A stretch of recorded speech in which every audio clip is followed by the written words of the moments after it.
पुरंदरला airport व्हावा अशी सगळ्यांचीच आग्रहाची मागणी आणि स्थानिकांची भूमिका आहे. आमची एवढीच विनंती आहे महाराष्ट्र सरकारला की जबरदस्ती करू नका. जे कराल ते प्रेमाने आणि सन्मानाने करा. तसंच महाराष्ट्राच्या म्हणजे पुरंदरच्या एअरपोर्ट बरोबर पुण्याचा रिंग रोड आहे. पुण्याचा रिंग रोड हवेलीतून जातो. हवेली भागातून जाताना तो रिंग रोड 2017 मध्ये आम्ही तो कॅन्सल केला होता.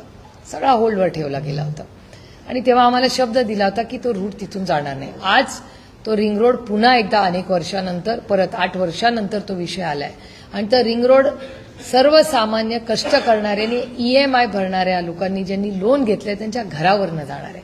काही शाळांच्या दारातून जाणार आहे. आता मला सांगा की तिथे जर शाळा असेल, गरीब कष्ट करणाऱ्यांची घरं असतील, त्याच्यावरनं तुम्ही काढणार का रस्ते? आता त्याच्यामुळे माझी विनंती आहे महाराष्ट्र सरकारला की फक्त 200 मीटर, फार बदल नकोय आम्हाला.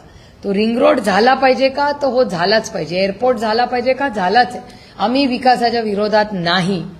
विकास हा झालाच पाहिजे. पुरंदरचा एअरपोर्टही झाला पाहिजे. हवेलीचा रिंग रोडही झाला पाहिजे. पण आमची एवढीच विनम्र विनंती आहे की लँड ॲक्विजिशनच्या बाबतीत थोडंसं महाराष्ट्र सरकारने संवेदनशील व्हावं, एवढीच आमची मागणी.